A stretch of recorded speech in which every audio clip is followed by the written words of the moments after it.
Get me!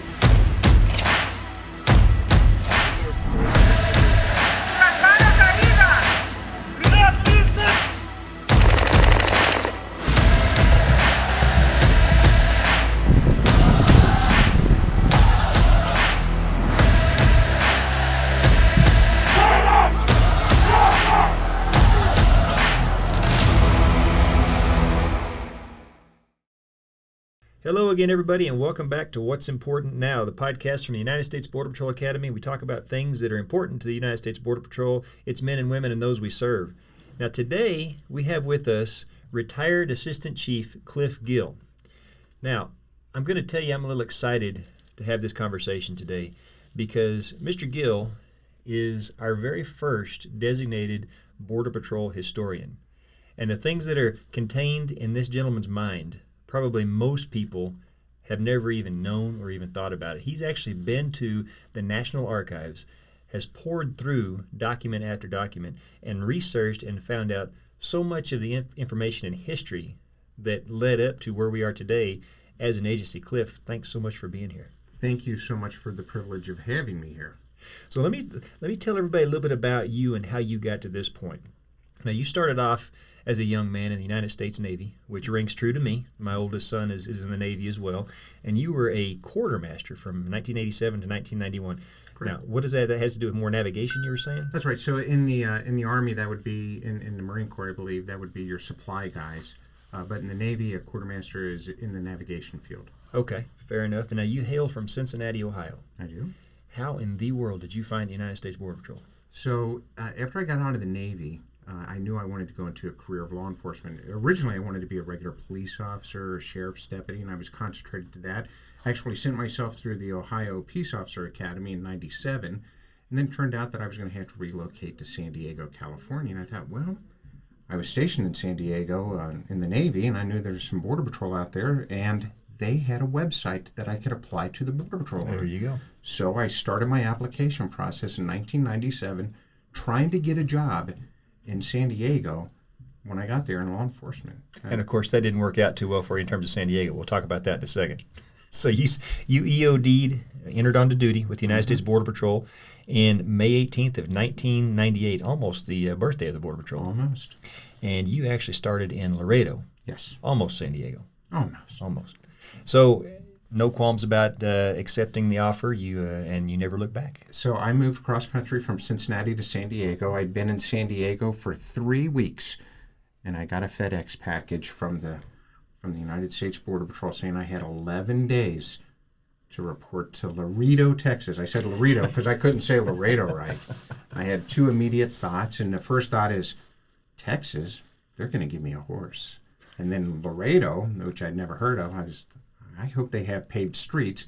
Of course, I didn't get a horse. I didn't have a horse patrol there at the time, and Laredo is a nice little metropolis. So it's surprising, isn't it? As you know, I lived there myself for a few years, and it's a great town, a great community. But when you hear all the stories on TV and movies, you have an entirely different perception in mind than when you get there. But you come to find out that they're some of the best places to live. It's an incredible culture. I think back and with very fond memories of the food and again, the culture.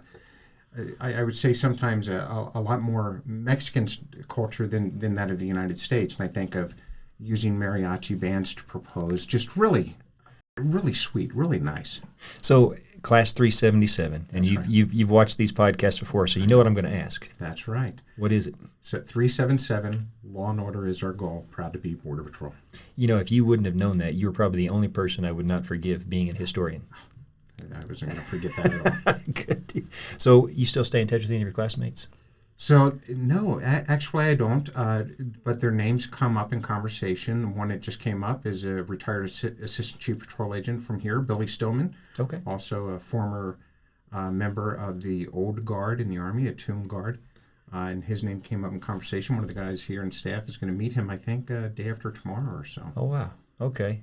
Well, you're kind of alluding to something else I want to talk about as a retiree a little bit later. But so you decided to retire after 24 years of service? It was 22 and a half. Okay, but before you did that, so you start off at Laredo South, the Laredo South Station, and you promoted to Supervisory Border Patrol Agent at the Laredo North Station, Yes. which boasts the largest and busiest checkpoint down the southwest border, which is Charlie 29 today, but when you were there was Charlie 15. Charlie 15, that's right. Which means it migrated north 14 miles, if my Oklahoma math is correct. That's right. And where it is today. So you obviously had some really good experience as a supervisor there. It was awesome. Awesome experience. And then comes headquarters, Washington, D.C. So you go to be an operations officer. You were in charge of the asset forfeiture program, the fleet management program, Interpol in Washington. You worked with policy and doctrine, and then ultimately into the awards and recognitions program, and then the history program, which gained you the notoriety for being the Border Patrol's historian. That's right. And then you retired out of headquarters, Washington, D.C. as an assistant chief. That's right. So obviously a very storied and interesting career, but there's a couple of them I really want to pay attention to that I think everybody else wants to hear about as well. So you were designated in 2018 by Chief Carla Provost as the Border Patrol's first historian. That's right. Now, I want to throw some kudos to a couple of other retirees out there. Okay. So there's Riley Hanbeck, who retired from the Academy, and he did great work in collecting Border Patrol history, and then Joe Bonco, who retired as an associate chief out of headquarters, did a fantastic job. He has a couple of books out there that somebody may want to look up. The way I got to be a historian was a little bit different. The way that I got into the history is when I was in doctrine, we were going to create the capstone doctrine piece for the Border Patrol doctrine. And part of that was going to say, this is the Border Patrol, this is where we came from, this is where we're going, these are our values. And part of that would be a big history piece. So I started collecting history. I started having questions. How do we know this is right? How is it that we have one sector saying that we're first and the other sector saying they're first? How did this disconnect occur? And I just started looking through different things, and then I thought, I know where the answer might be. We're in the Reagan building, 4 blocks down the street is the National Archives. I bet the answers are there. So I sold my leadership, my supervisors, on letting me go there. So I had to fumble through, figure out how to do the research, how to get access to the documents, how to collect them, and that's how I got on the history. So let me just kind of bring that full circle. This was not something that you were tasked with doing. This was something that you decided you wanted to do. You had a passion for it, and you took it upon yourself to learn and figure out how to go about doing the research. That's right. And actually getting the real history of our organization, of our family. That's right. Now, that sounds so easy when I say it. Tell the listeners a little bit about what that entails. So the very first thing you do, you have to get access there, and it's pretty easy to get a researcher's card. You take a little test and do that. What is difficult is even knowing how to get to the information. So all the information in the National Archives are kept in these boxes about 6 to 8 inches wide. And in the boxes are any number of files, and each file is any number of papers. So when you want to find a specific paper, you have to find generally a scholarly source or an index card that says, hey, this document is in this file. You go to the National Archives and you order that file, and what they do is they deliver you the box that has the file. Now, this may be inaccurate, but I think it's pretty accurate that only about 1% of the documents that are in those boxes are actually on a source outside of that, such as an index card or a scholarly source. So when I would get the boxes, instead of finding the file that contained the paper that I wanted, I would take out the very first file and go page by page by page, collecting documents of interest. And I would go through the entire box, not just for that one document. And I've gone through hundreds and hundreds and hundreds of documents. And many of these are the onion skin paper, so very thin and fragile. So if I understand you right, you had to find a way in, so you had to find something in the archives that was mentioned in a scholarly article so that you could get that box and then look through that box to see what you could find. That's right. So you can't go there unless, I would call them targets. So what's my target of this research? And I would usually go there with about 10 targets. So I would want to get 10 boxes. And I would generally never be able to make it through all 10 boxes, usually 7 or 8 tops. And that was for a full 8 to 9 hour day of searching. And And that's it. You had to find those targets. So you can't just show up at the National Archives and say, bring me the Declaration of Independence. You have to have a scholarly source that says that document is in this box. That's right. And then you have the option of just getting that document out of the box, or you could take advantage of everything else is in that box and look through it and see what else is of interest. So that's right. So the thing is so many documents aren't listed on an index card or a scholarly source. You have to go through everything so that you would find that gem that wasn't listed anywhere else. That's incredible. And when I think of the National Archives, I've never been in this back area that you're talking about, but in my mind, I see something like Raiders of the Lost Ark where they have all these crazy. What does it look like? So there's two main parts that a researcher will go through. So there's two entrances to the National Archives. There's one on Pennsylvania that is the researcher's entrance, and it's a pretty nondescript door. It's not like a secret entrance or anything like that. And then on the other side is where the tourist would go to see the Declaration and Constitution.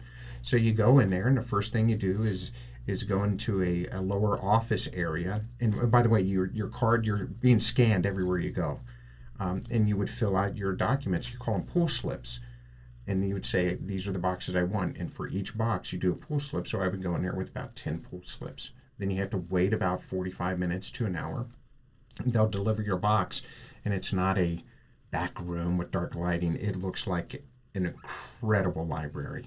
And you go into this really elaborate, beautiful room with the ceilings have to be 25 feet tall with just very elaborate. And that's where you do your research, and it's awesome. That's got to be amazing. Now, are you allowed to take pictures? Are you allowed to... So the way that I collect the documents is I had an app on my phone that would take a photograph, not without flash. Mm-hmm. It would take a photograph, and it would convert that photograph into a PDF document and also attempt to recognize the text. I say attempt because sometimes the text would be blurry, and then you get wingdings for a result. Sure. Okay.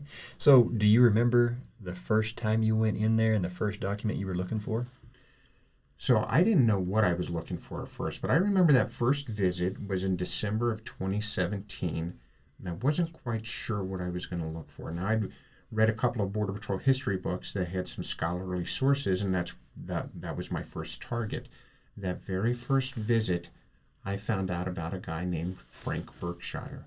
Frank Berkshire ended up being the father of the Border Patrol. The very first visit there, I found his proposals in 1918 to create a Border Patrol, and then I found the document where the acting secretary of the Department of Labor in November of 1918 approved the creation of the Border Patrol. So you have an email that you send out to anybody that wants to receive it. It's called This Week in USBP History, and you have the week. And it just so happens that the one that you just sent out, November 3rd, 1918, Frank Berkshire, that you've dubbed the father of the Border Patrol, submitted his final proposal for the creation of the Border Patrol. In this proposal, Berkshire was instructed to submit absolute minimums. He proposed a force of 264 Border Patrolmen for the southern border, which would absorb all mounted watchmen, which is the predecessor to the Border Patrol. And this proposal would be approved by the acting secretary on November 12th of 1918. However, implementation didn't occur until 1924, several years after several meetings and funding was resolved. So, I mean, the actual idea of the Border Patrol, as it's named, came back in 1918. Yeah. Even though we celebrate its actual inception in 1924. So it didn't become a thing until 1924, but the idea was much older than that. And in the meetings after, what had happened is the funding had fallen through. So the acting secretary said, yes, create the Border Patrol as per Berkshire's plan. Funding fell through, and then they said, well, we better have meetings about this. So you had the Customs Service in the meetings, and the Coast Guard, who had a slice of the Border Patrol, and all these different organizations and agencies, about 6 of them having meetings, and they all concurred at the end of it in 1922, yes, let's have there be a Border Patrol, and let's have it be part of the Immigration Service. Now, ladies and gentlemen, before I go any further, and Mr. Gill has given me permission to give this email address out, but if you want to receive this email that is This Week in U.S. Border Patrol History, that has landmark dates and notes and things of worth that have taken place in that week in our history, you can email Mr. Gill at cliff@honorfirst.com. It's CLIFF at honorfirst.com, and he'll put you on that mailing list. And it's kind of neat to read. There's others in here that talk about on November 1st, for example, in 1930, gunfight occurred in El Paso between 3 Border Patrol inspectors, as they used to be called, and a person known as Chato. And the document contains a cover memo and a sworn statement from one of the Border Patrol inspectors that Mr. Chato was wounded and is suspected to have died in Mexico due to his wounds. So there's a lot of little things that happened in our history that's available that he can provide you just for interest and to get to know a little bit about our organization and things that have happened that got us to where we are today. So that is this week in U.S. Border Patrol history, and that is Cliff at honorfirst.com. Now, in addition to being the historian for the Border Patrol, since you have retired, and we know that Cliff is retired because he's sporting the retired goatee and mustache that we all... It's a prerequisite, It is, I think so. And I notice you've got yours under control compared to some of the others. So I got it under control about 2 months ago. My wife sent me nonverbals that it probably wasn't the best look for me when it was slightly unruly. Well, yeah, we spend our entire careers having to maintain a strict grooming standard.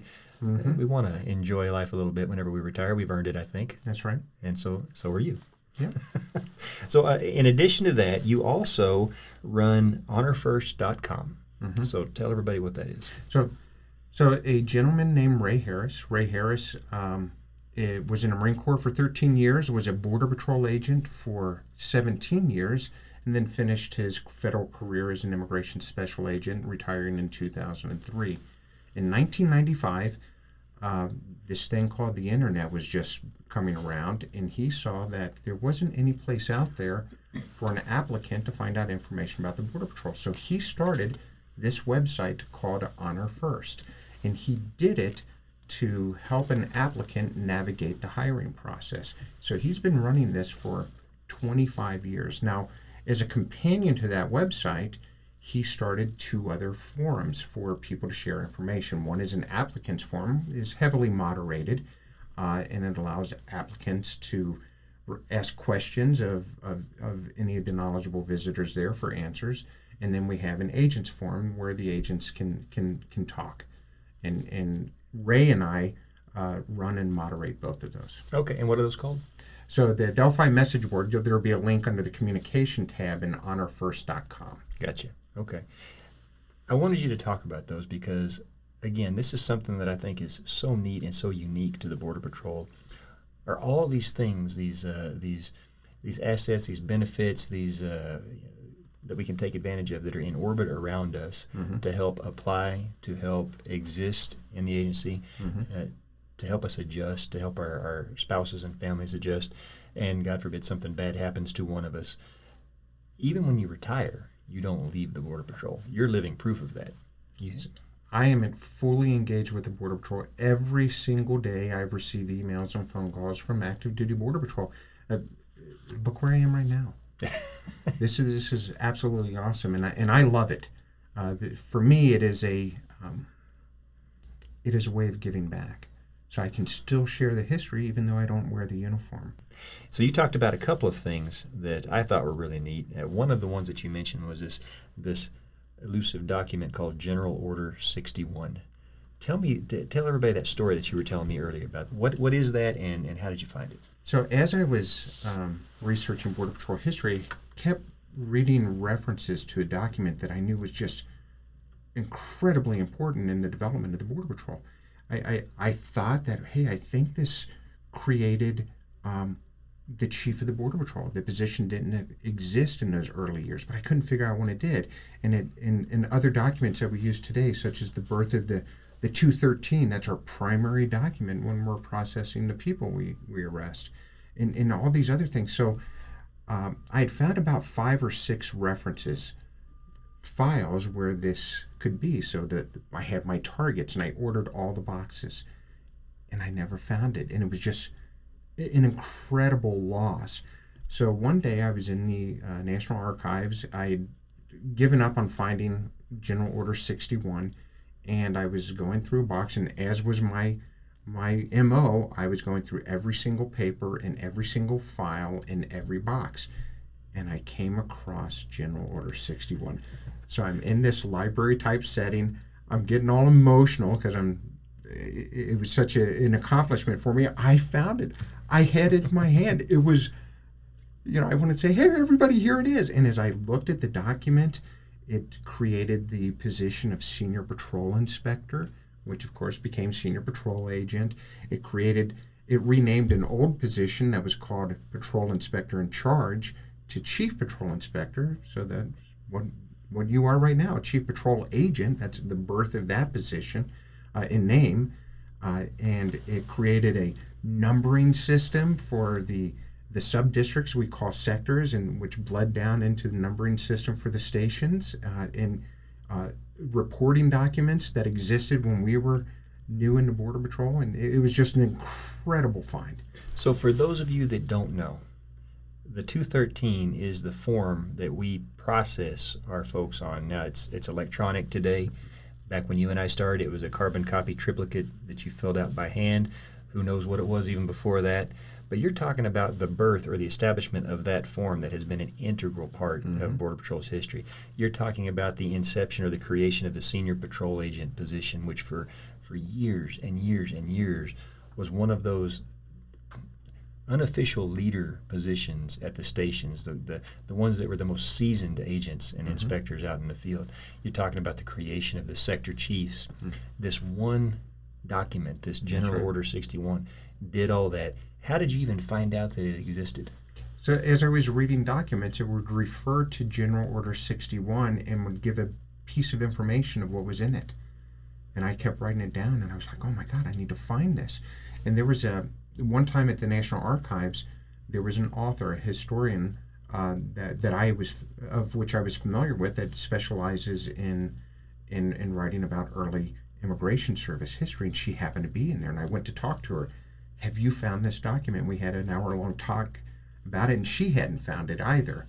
And I ended up finding it. So you knew it was out there. You poured over hundreds of thousands of pages, and you came upon it by chance because of this research method that you've been doing. You know, the take advantage and look through everything.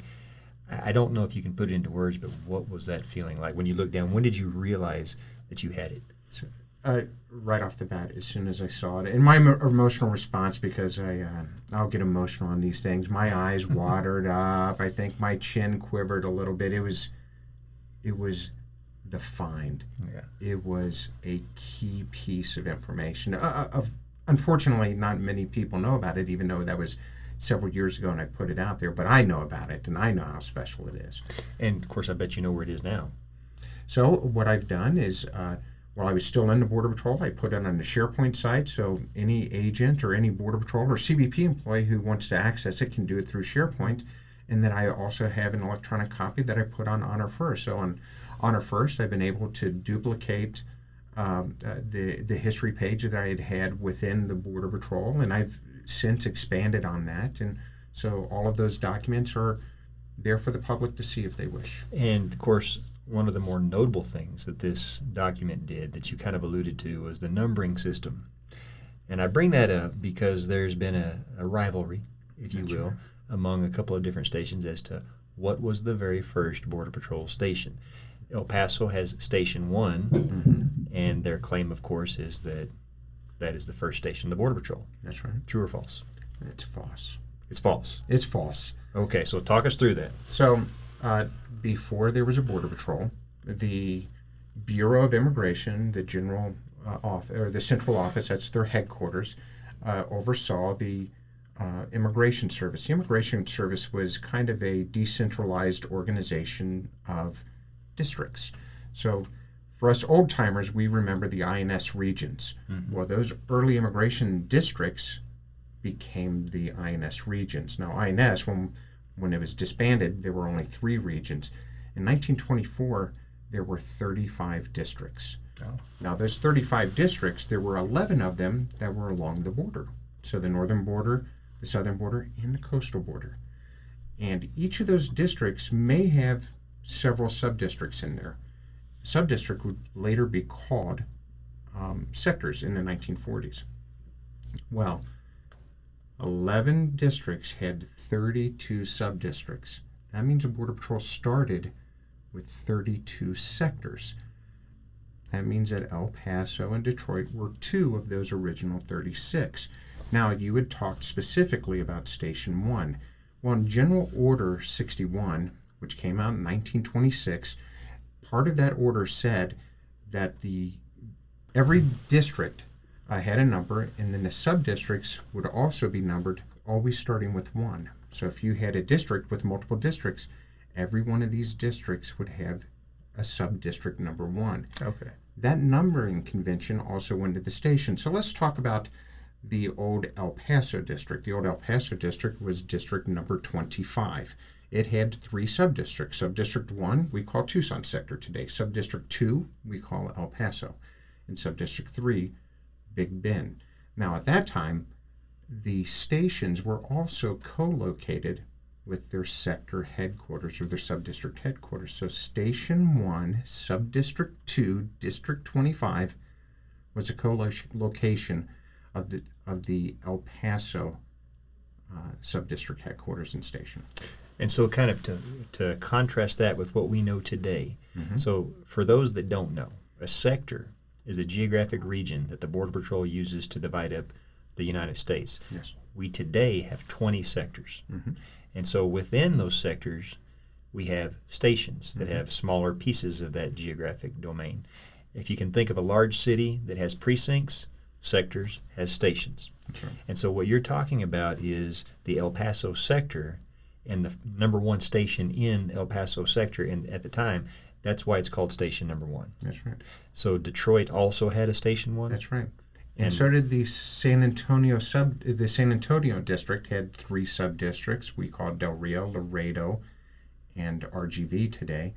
The reason why I would start mentioning those is no sector has upheld this tradition better than the Laredo sector. What is the other name they call their stations? Putting you on the spot a little bit here. Is there a name they call their stations? What would they call Laredo North? Base? Oh, Old Base 7, and yeah, I got you. That is from that naming convention. It is a carryover. So Base 2, Laredo North. Base 7 is Laredo South, and then all of the other stations. The training today is it. That's right. They still call it Old Base 7. I remember that, yeah. And that's where that numbering originates. Wow. Okay, so is there any way to know what the, quote, first Border Patrol station actually was? So there wasn't one. The lights turned on at the same time nationwide. Okay. So remember that what the funding law says. It says that the Bureau of Immigration would receive $1 million, $100,000 of which would be available right now. When you and I were talking, you said you feel your expertise goes up through the 40s, from That's basically the 1900s up until the 40s. And this little bit that we've talked about right now, you actually can start to see, envision the metamorphosis, the transformation of the agency that goes back to, even before INS, when you had the mounted watchman, as the Department of Interior, and how it eventually came under INS, and what the geographic regions and district look like. And then, along comes the United States Border Patrol in 1924, and where did that fit in under INS? And then 9/11 ultimately happens, and we leave INS. It's now defunct, and it becomes CBP, and we join with Customs. And it's just a neat thing to start to see. And there's not that much information out there, short of in the National Archives, that they can actually track and know what that really was like and what took place over those decades in time. You've kind of got a glimpse into that most folks will never get, because you've taken the time to actually research and pour through all of these documents and frame it up. And you've made that available on Yes. On the honorfirst.com. So if anybody wants to educate themselves on the history of the Border Patrol and what our legacy is, great resource to go to. And Mr. Gill, obviously, is the very first historian for the United States Border Patrol, a great resource in his own right. Do you continue this work now? So I'm not going to the National Archives anymore. Now, I have spoken to and regularly speak to the Border Patrol Museum. Of course, I'm wearing a Border Patrol Museum shirt. David Hamm sent this out to me specifically for this interview. So big thanks to him. I've let them know that in those cases where they want me to research, I would certainly go out there and do that for them. What I find myself doing more than not, and I ran into an agent here who has an uncle and a father that were Border Patrol agents. I will do research on family members. I have a lot of records that I can pour through, and I can talk about their classes, and I have a lot of the photographs, and I also have an access to Ancestry.com that I can do research for that. So that's what I do a lot of times as far as the research, but more than not, I'm answering questions. Hey, Cliff, can you tell us about this? And so this is something obviously you have a passion for, and it's a great resource. And there's one particular piece of our history that I want to hit you up about. Okay. I want to talk about our motto, our guiding principle, which is honor first. Mm-hmm. When did that come into being? When did you first start to see that, and how has its use throughout our history kind of changed? So there were several questions in there. That was one of the things I wanted to find out. Where did this come from? Now, you will look at older resources, older documents from, say, the 1930s, and they will say that it spontaneously happened. And whenever I read something like that, I'm thinking that sounds more like folklore. It doesn't work that way. So I started digging, and the earliest reference that I can find for honor first was in the 1927 Commissioner General's report to the Secretary of Labor. Now, that 1927 report covers from, again, July 1926 to June 1927. So I think it's fair to say that honor first came into being in 1926. Now, I found other documents from the El Paso district where they're using honor first in the late 20s, and I'm fairly certain that it originated in the El Paso district, probably specifically the El Paso sub-district, and we have documents that support that. And how was it referred to? How was it It was referred to as its watchword. Now, Riley Handbeck had a great story about honor first, and we're talking about integrity. And he says a story in this video about how during the Prohibition years, a Border Patrol inspector had been drinking in violation of law, and two other inspectors heard about it, and they grabbed him and they marched him to the chief patrol inspector and made him resign.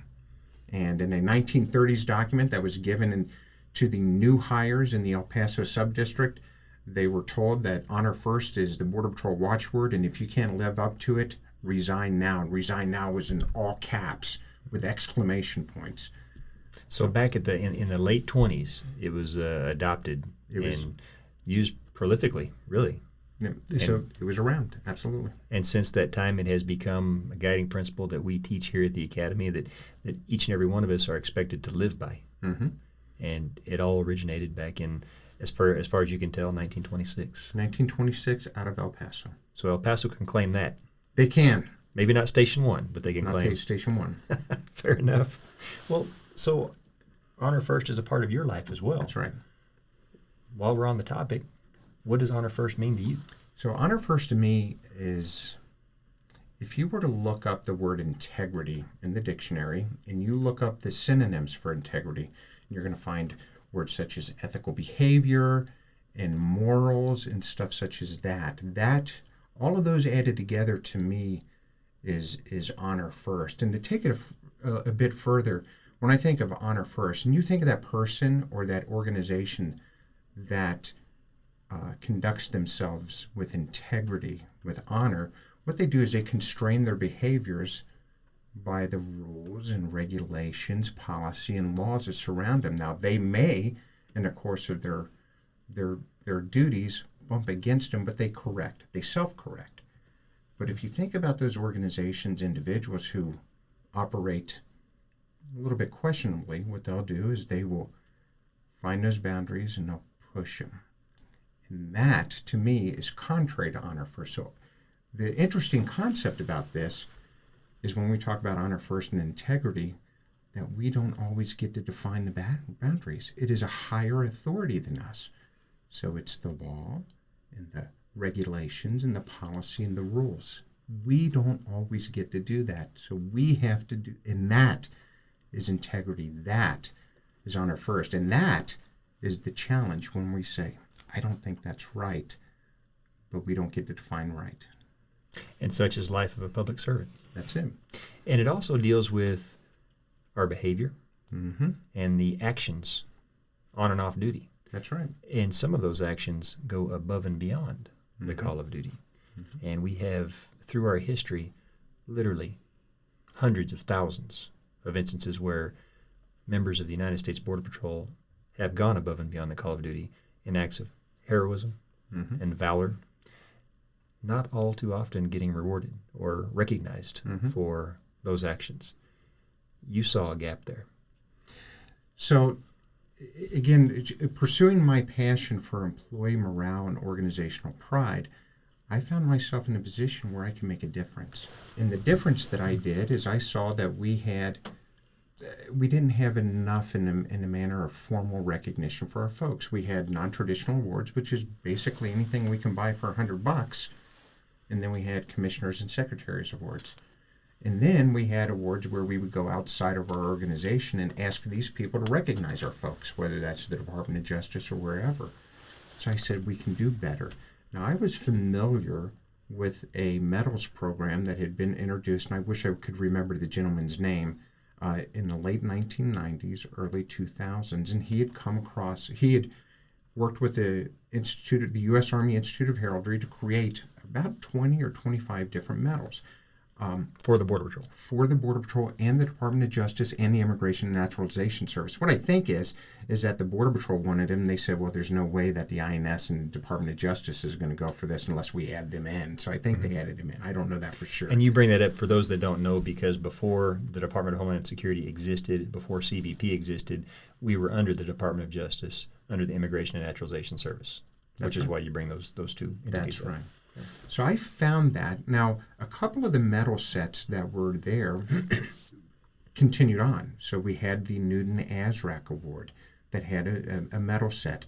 We had what was called the Chief's Commendation Medal that was only awarded one time and discontinued. We had the Purple Cross, which was our wound award. And then we had the Border Patrol 75th Anniversary Medal that was awarded in 1998 and authorized to wear until 2008. So I came in here and I looked at that and I said, we can do better. So what I said is, where can I fit these awards? So what I did is I was able to propose, and I say I spoke to hundreds and hundreds of conversations with hundreds of people, getting their take on these awards. And by the time I had an IOP, a plan, an internal operating procedure, the awards policy, it was my version 26 that got submitted. I wasn't told to do it. It surprised everybody. I just introduced it into correspondence. Well, it took off. But the thing is these awards we're going to displace non-traditional awards and go under the commissioners and secretaries awards. One thing worth noting about the commissioners and secretaries awards is they only recognize about 10% of our nominations. That means 90% don't get recognized. So the plan was we recognize our folks with an honorary award and then also put them in for those. And if they don't get it, well, that's fine. We, the Border Patrol, have taken care of our own with one of our awards. And if they get one, that's fantastic. They get something else. And so to kind of distill all this down, for decades, the U.S. Border Patrol didn't really have an effective way of recognizing these acts of its men and women out there in the field. So you saw that gap. You continued the work of some other folks that had tried to do the same thing over the years and finally got it across the finish line to what it is today. And so today we have the Border Patrol Achievement Medal, the Border Patrol Commendation Medal. We have the Newton Azraq Award. We have the Purple Cross Award.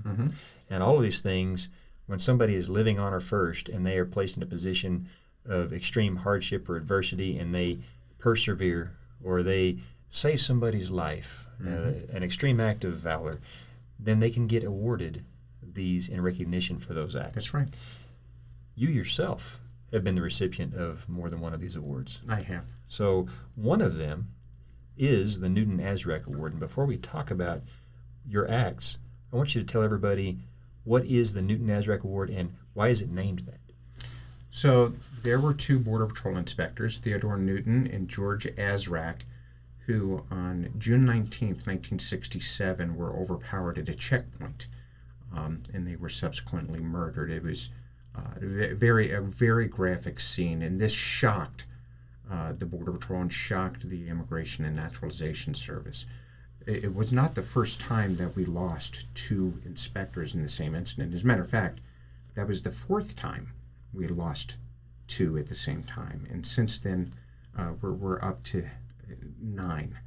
So 9 times in Border Patrol history, we've lost 2 or more due to the same incident. However, this was the first time that they were murdered. So 6 years after, in 1973, the Immigration and Naturalization Service created a new award, and it was the highest award in the Immigration and Naturalization Service, and it was the new NASRAC Award. And today it's still our highest award for the United States Border Patrol. And this was, is it Oak Grove? Is that the checkpoint that they were? So I think it was the city. I think it was a tactical checkpoint, throw out a couple of cones and a stop sign. Mm-hmm. And I know that that changed the way we do checkpoints as well. So in our Border Patrol handbook, it says that the minimum staffing for a checkpoint is 3. Now, we may have, since I've retired, have new documents, so I may be a little bit rusty on that, but that is what we think. Furthermore, we think that it's because of their deaths, or I believe that George Azraq was a trainee. He hadn't attended the academy, so what happened, what was common at that time, you get hired by the Border Patrol, you report to your station, they give you your badge and gun and uniform, and you start doing the work under the umbrella of a journeyman agent. And they said, or at that time inspector, and they said, well, maybe that's not the right way. Maybe we need to hire them and send them to the academy first to equip them to operate in the field. So we believe those 2 things.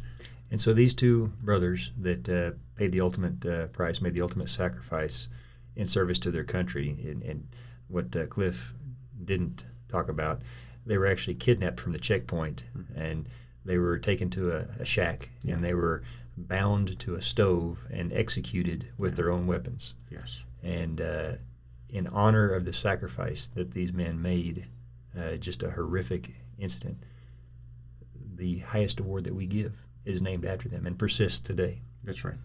And so you can imagine it drives a little bit more home for us to give an award that's named after 2 individuals in our history like that. Mm-hmm. You were the recipient of that award. What did you do to get it? So in 2000, we were in Laredo. My partner Eric Perez and I, he's still active duty, I believe. Oh. We were working along the river. It was flooded, so it was a very light day, but we had a crosser.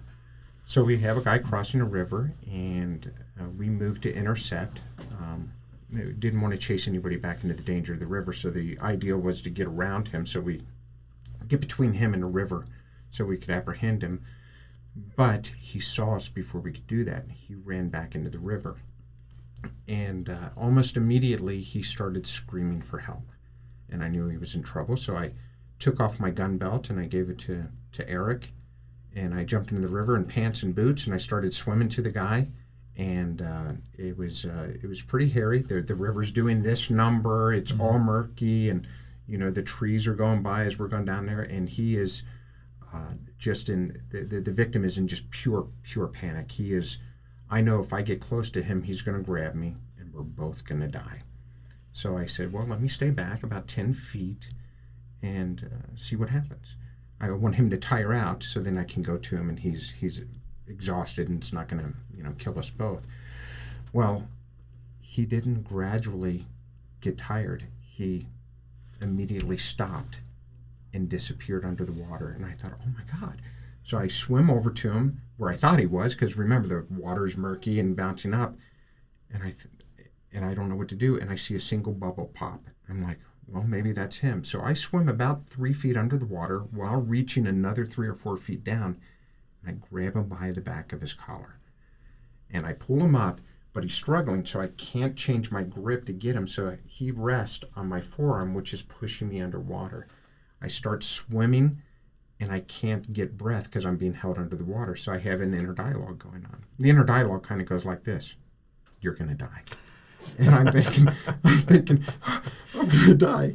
And I'm like, you're not going to die. So that's the other side of me. So I had the 2 Cliffs talking here. You're going to die. You're not going to die. And I peek up, and I'm like, how far do I have to swim? And I think it's like 20 feet, which seemed like a mile. So I go back underwater, and I'm swimming. And every time I poke my head up, by the way, he's going, in Spanish, she's saying, "Thank you, official. Thank you for saving me. Thank you." And I'm thinking, "You're not saved yet." And I thought, I'm going to have to let him go. He's going to die. And I thought, I can't let him go. How can I live with myself when I'm so close to saving him? And then I come back up. All right, it's closer now. And I finally get us to the riverbank, and the riverbank is vertical. So I grab roots and I kick in to the bank, and I pull him over, and it's at that time that I hear Eric. And Eric is screaming because he hasn't heard or seen me this whole time. He thinks I'm gone. Oh. And it was just horrifying. And I tell him I'm here, and we pull the guy and get him out of the water, and there's the fire ants. So we come right to a fire ant nest. So after all of this, we're getting eaten up with fire Of course. ants. So that was the action. That was in 2000. Part of the strength of the recognition system, the honorary awards, is allows us to go back in the past. And in those cases where an employee was under-recognized or not recognized, we can look at it and give them. For that rescue, by the way, and I feel bad for the supervisors, they gave me the only thing they could. They printed up a certificate on their desktop printer, and they gave me a coffee mug that had a scratch on it. They didn't realize it. It was the best they could do. They gave it with great sincerity. But how many times in our history has that very thing happened? Because it's all we could do. And that was part of my motivation. Let me create a system that allows the Border Patrol to take care of its own, to look in the past for those guys who were unrecognized or under-recognized or recognized by somebody other than the Border Patrol. So before we get off of the actual incident itself, Yeah. I want to go back and cover a few things I think that were either glossed over or omitted. I want everybody to think about what it would be like to swim in a river of current in a polyester uniform with work boots on. That in and of itself would be hard to stay afloat. Mm-hmm. But then go from arrest mode to rescue mode just like that. Mm-hmm. All of a sudden, you put your life on the line for a complete stranger, somebody that you had intent on arresting at one point. Mm-hmm. Safe to say he was grateful that you were there that day. Oh, yeah. Yeah. How many times a day, not a week, not a month, not a year, how many times a day does that happen throughout the Border Patrol where if the Border Patrol wasn't there, somebody would die? Countless. I mean, that is why we need the recognition for our men and women that are out there doing that job. You did a service. So along what we're saying, so we're talking about an intersection of history and in employee recognition. So the Border Patrol has an internal system called BPEDS, and this is the system where all of these can be electronically nominated and approved. No paper, but important and historic. This becomes the Border Patrol's greatest depository of the successes, achievements, and heroism of our workforce once they're nominated and put in there. Huge benefit. See, and I tell everybody on the outside of the Border Patrol that I talk to, my goal as a chief is I want them to see my brothers and sisters through my eyes. I want them to see them the way that I do. There is not enough pride on the planet to describe how I feel every time I read one of those stories, every time I see one of those acts that our men and women do. And I believe that if people see that side of it, if they see what these men and women do each and every day, they're going to be supported. So along those lines, on the Honor First site, I have a section that's called Upholding Honor First. And what I say in that site, in the introduction page, is that an organization's values is codified in its awards program. And I explain about the Border Patrol Awards program in there. And I have several links. And the link is, one is for the new NASRAC, and I have a listing of all the new NASRAC recipients and their stories and what they did. And where I have available to me, I have pictures of the recipients and pictures of their award system. Then I have another page for the Border Patrol Commendation Medal. And I ask people, please send me your awards. And I will post them here to tell those good stories. And I have one for the Achievement Medal and the Purple Cross and for other awards. So if you got some sort of other recognition for your Border Patrol work, send it to me and let me post it. Now, I know throughout my career, I've always thought, well, nobody's really advocating for us in the public. We see the bad media bites, but nobody's putting the good stories out there. And this is one place where it's public that it is there, and I certainly need help building it out more. Sure. So you did that. You got the Newton Nazareth Award. Yeah. You also received the Commendation Award for Extraordinary Heroism. Yes. What was the circumstances behind that? So that was another water rescue. And if you remember River Drive Mall, there's a place in River Drive Mall where there's some pylons where there used to be a bridge many decades ago. Well, there was another flood, I know, surprise, and we had a group of 3 that was crossing the river, and as was the case at the time, we would deter them. Now, it was nighttime. It was in January. By the way, it was the same year as the other rescue. The other rescue happened in July, and this one was in January, so it was colder. So we're trying to deter these 3 people that's coming across in an inner tube, and as we hit them with the spotlights, they panic, and 2 of the 3 people fall off the tube and are immediately in trouble. And the third person that's holding onto the tube, he's also in trouble because he's holding onto the tube like this, and the tube's going vertical, and he's holding his face under the water. So I'm watching this, and at the time we had these rescue discs, which were very ineffective. Yeah. I couldn't throw more than, say, 30 feet, and these people were somewhere around halfway across the river, so they're pretty far out there.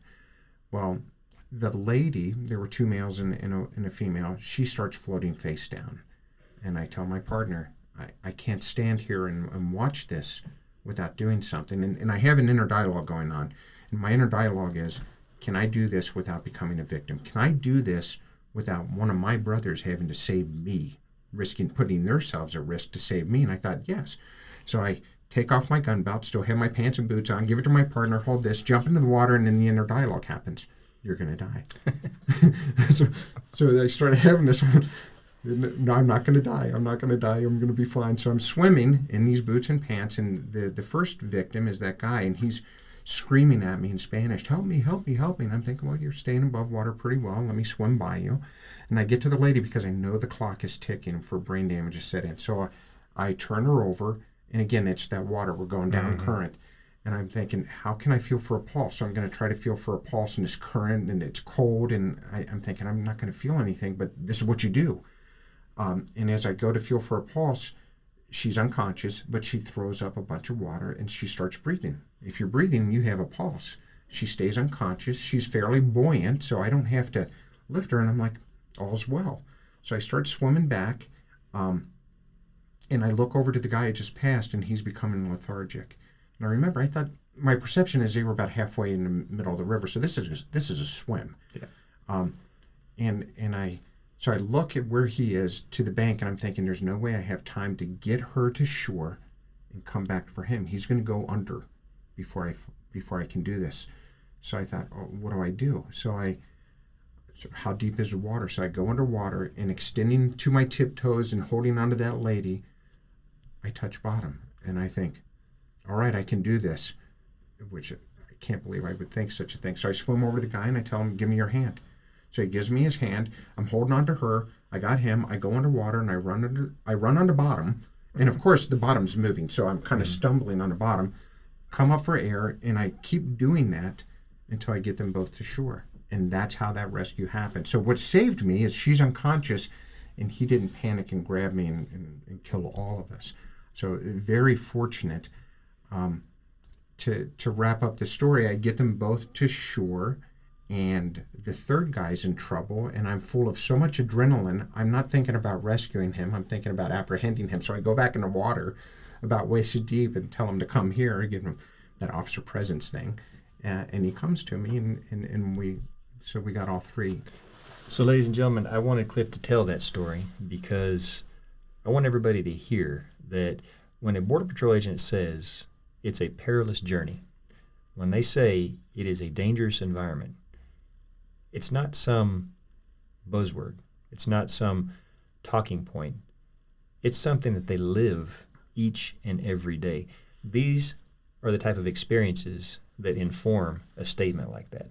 When we say that for an illegal migrant, that the journey is perilous from the moment they step off of their front porch at their house and they are in criminal hands and they are making a perilous journey through another country, and they get to the border and they're in the hands of the smugglers. They cross a river that is deadly. Every year we lose people that drown.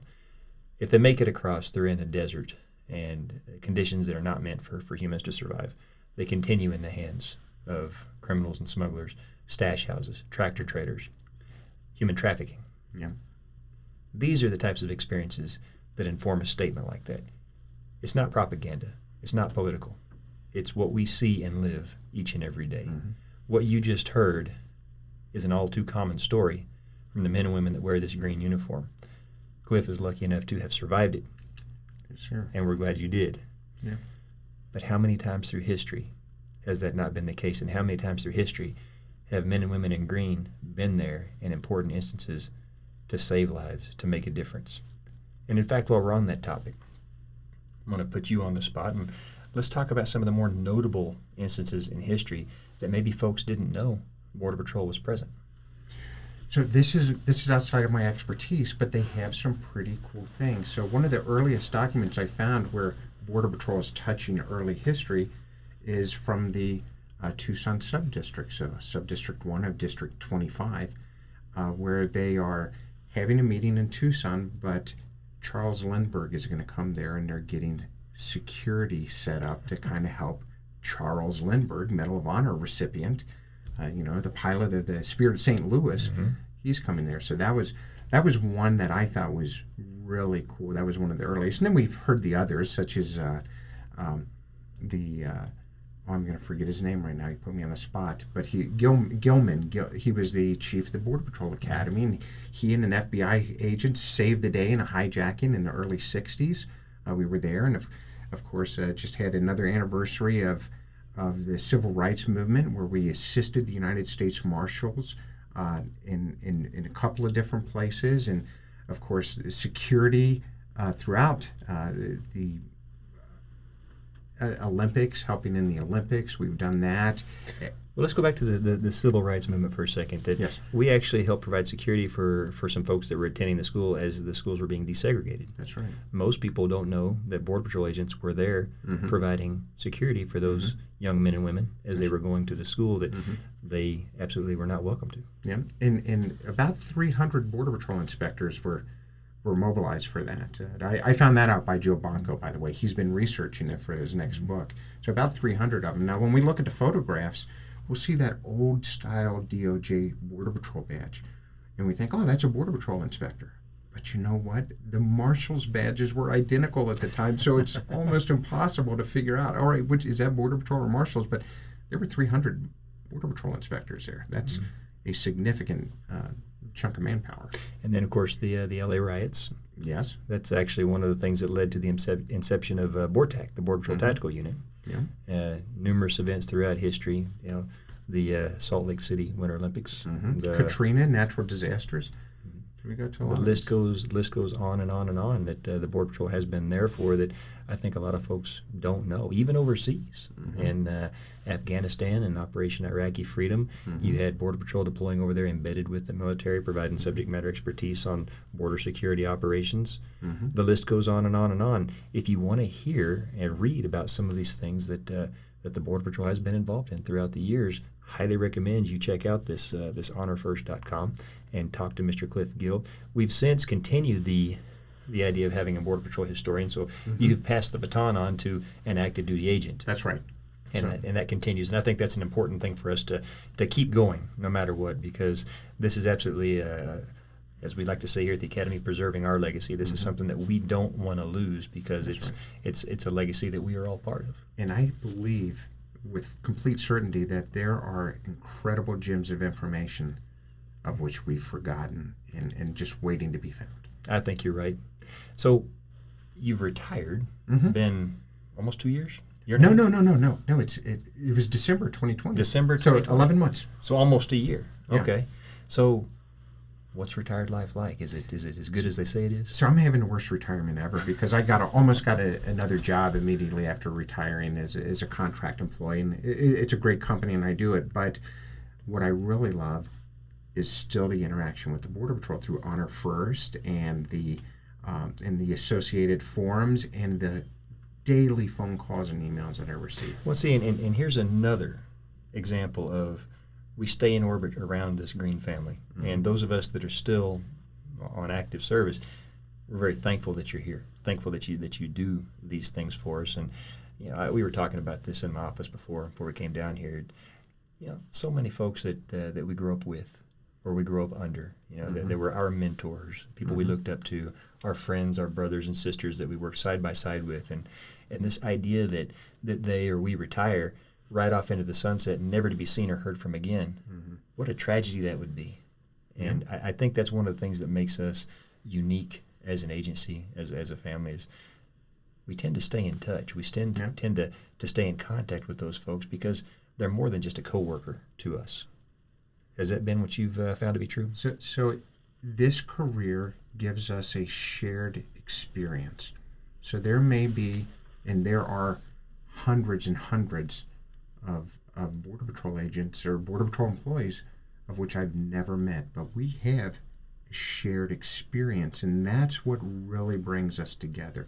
So even the newest class in this academy, fast forward 10 or 20 years from now, and I'm going to have a shared experience. We are going to have a shared experience, and that's what's so special. So we say that the academy is the home of the Border Patrol because, as you said, we all start here. It doesn't matter the geographic location of the academy. We all begin and branch off from here to be whatever we're going to be in this organization. So in that way, that's that common shared experience that you're talking about. That is it. One of the things that makes us family.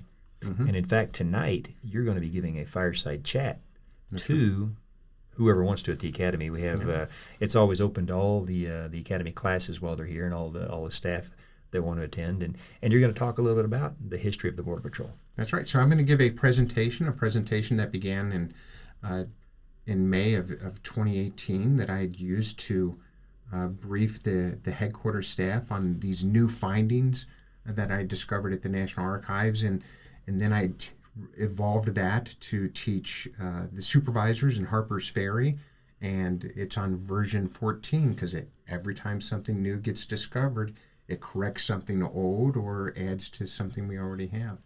So, real quick, before we start to close out here, give me one piece of information about the Border Patrol that you think most people don't know that would be interesting.